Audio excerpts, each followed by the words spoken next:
Hello and welcome to my channel. This is a card that I designed for Easter 2018. This card has several techniques which all come together to create a very elegant and pretty card.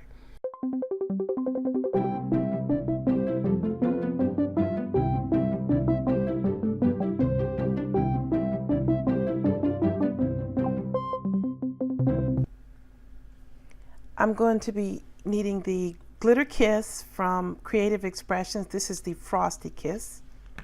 The stamps I'm going to be using is All I Have Seen from Stampin Up and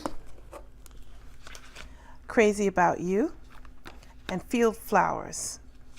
I'm also going to be using a die cut from Frantic Stampers Inc. called Elegant Happy Easter Spring. A bunny with dies. This is from Spellbinders. And also Stampin Up Vine embossing folder. I'm going to be using clear embossing powder, so therefore I'm going to need my embossing buddy. I'm going to need a water pen and a glove. And I'm going to be using some burlap ribbon. I got this from Michael's. It has little white bunnies on it. I'm going to be doing this a little bit out of step, and it'll make sense as I go through. So I brought in my Big Shot, and I have my multi-purpose platform, and I'm opening up to tab 1. Tab 1 is the tab you use when you're embossing. So I'm going to have to stick the paper in just on the edge so I can get a partial embossing. So I'm trying to line this up to make sure it's straight. And you want to do this with the folded side of the folder in toward the machine when you're doing this partial embossing to make sure that it doesn't go sliding all over the place where you don't want it. So I'm sliding it over to get as much as I want, which is 2 full leaves, putting on my top plate, and just run it through.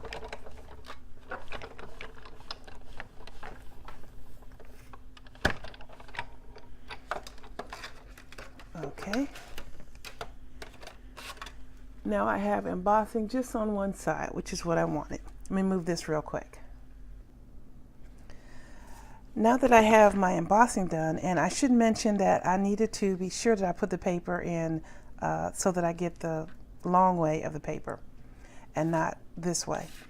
Okay, now I'm going to bring in a piece of paper to protect my work area, and taking the bundle sage, I'm going to lightly go over the raised area, giving a little bit more color and interest.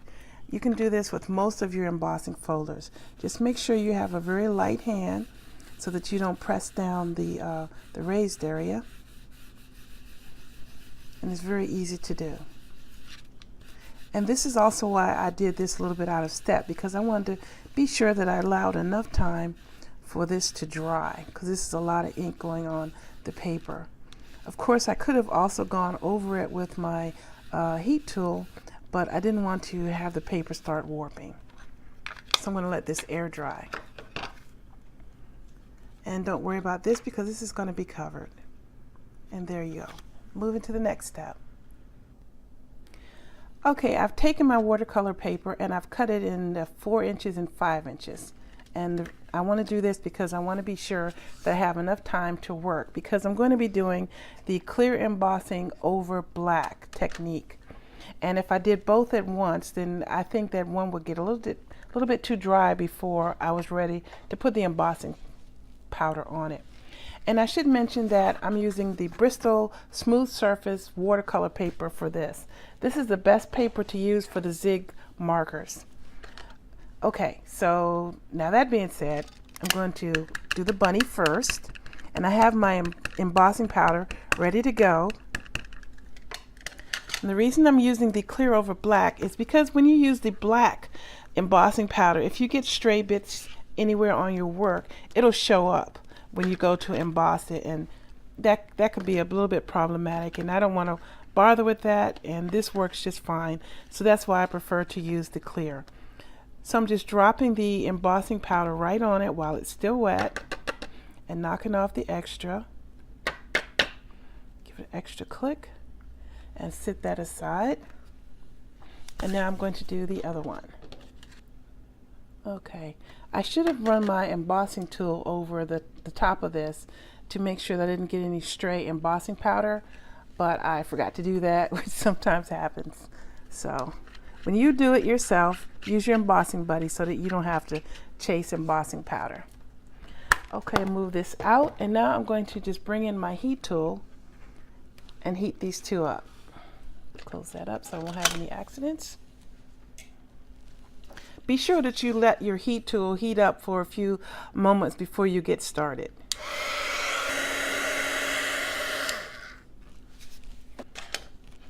Okay, now this just needs a moment to set up, and then we'll move to the next step. Now it's time for the watercoloring.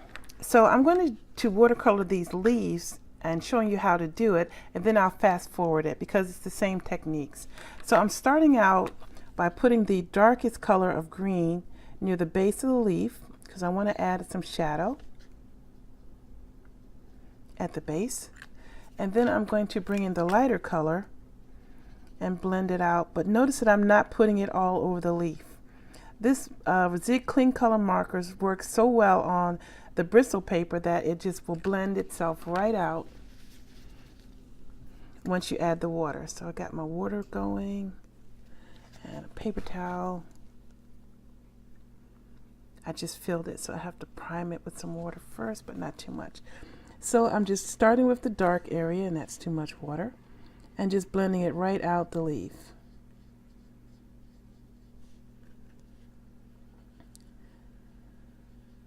Okay, very easy to do. You just have to control this water a little bit better than I'm doing because I gave it too much of a squeeze and now it's really letting that water go.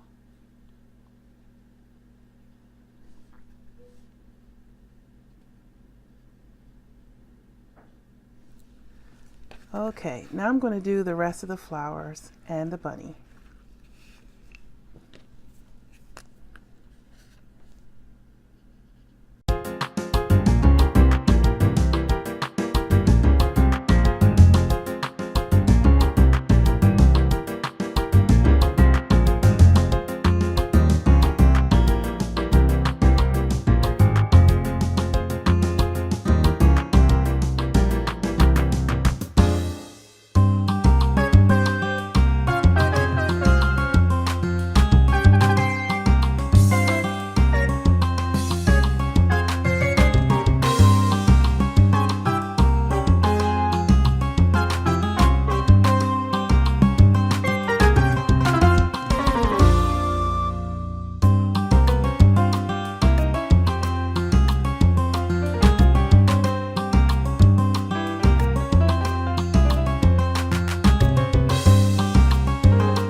All right, that's the watercoloring.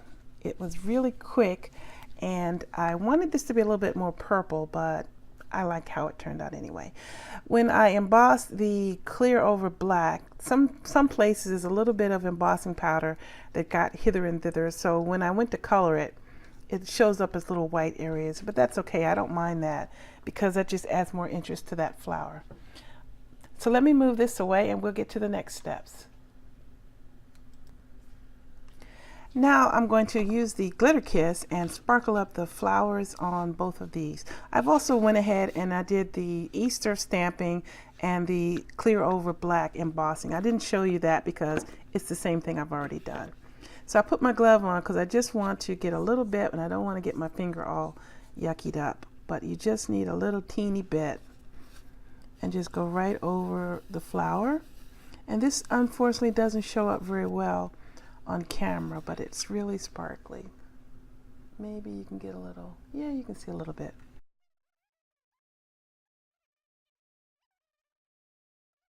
Of course, you could completely skip this step if you didn't want it or if you didn't have this product.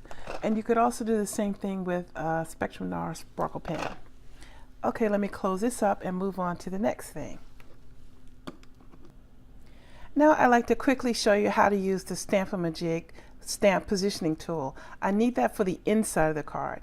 The inside flower has a two-step stamp which has the shadow and the outline, which I'm going to do in different colors. But in order to make sure that they are placed properly, I'm going to use the Stamp-A-Majig. So I have brought in some black and a piece of white paper to illustrate how it's done. So the stamp is already placed on the block. Do not remove the stamp from the block once you start trying to get this, because this is how the Stamp-A-Majig works. It knows where the stamp is on the block. So then when you stamp it on your actual work, you can use this sheet to help you line it up. So I'm quickly going through and stamping both pieces. Now I'm going to bring in a piece of white. Okay, I'm just going to stamp up the top one. Okay, good enough. Move this out of the way.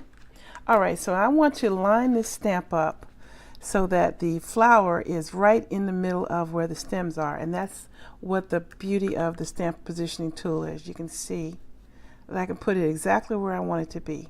And once I have it, I hold the film, hold the paper, and bring in the handle.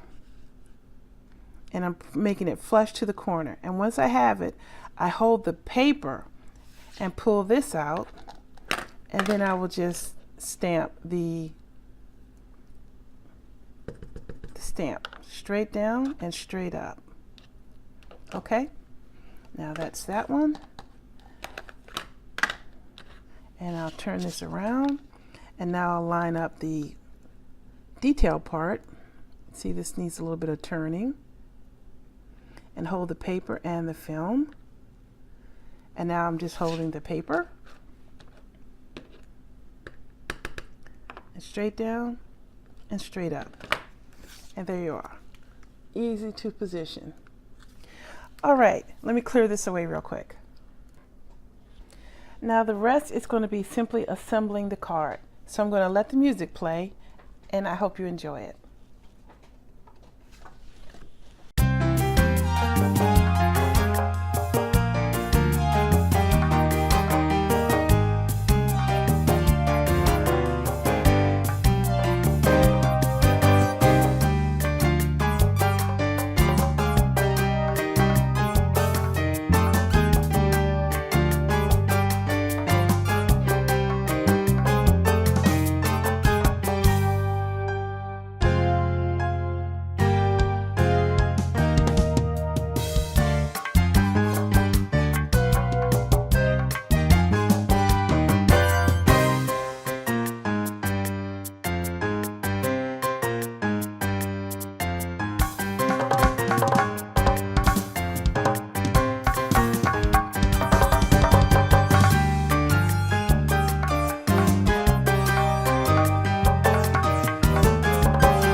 Okay, that's the finished card.